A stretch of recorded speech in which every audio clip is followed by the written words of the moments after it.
Ibn Kharash, rahmatullah alayh, was a pious man of his time, at the time of Hajjaj bin Yusuf. It was known in the entire area that this person never lies. He never had spoken a lie, whether it went against himself or others. So at that time there was a war waged against Hajjaj bin Yusuf, and we all know the history of Hajjaj bin Yusuf. He was an oppressor, an open oppressor.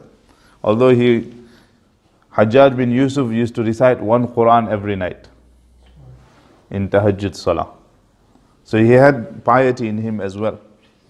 But because he assassinated a lot of pious people, historians have labeled him as an open oppressor. We leave his affair between him and Allah subhanahu wa ta'ala. The nuqat that is in our Quran, the Fatha, Dhamma, Kasra, Zabar, Zer, Pesh, it was the initiation of Hajjaj bin Yusuf to make Quran easy for the non-Arabs. He got the scholars together and he says, make the Quran easy for the non-Arabs because they are reading it wrong. So then they came up with this, that Fatha means a, and Kasra means e, and Dhamma means u. So all that reward is also going to him. Nevertheless, we leave his affair with Allah.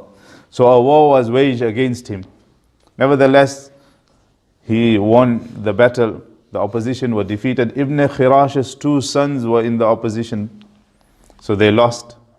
Nevertheless, they hid themselves, they came back home.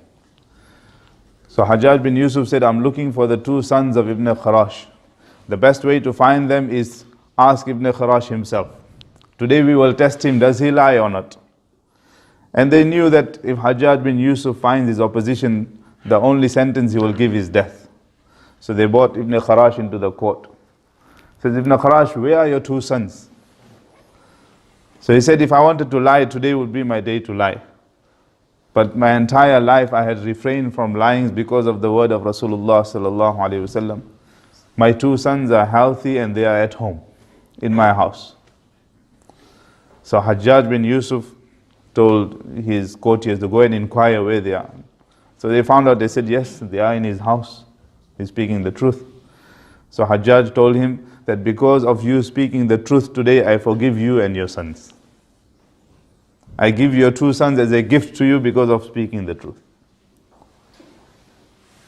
So sometimes it might go against us, but we have to speak the truth. A person, as a believer, we should compare lies as if we are committing shirk. Because Islam is based upon truth.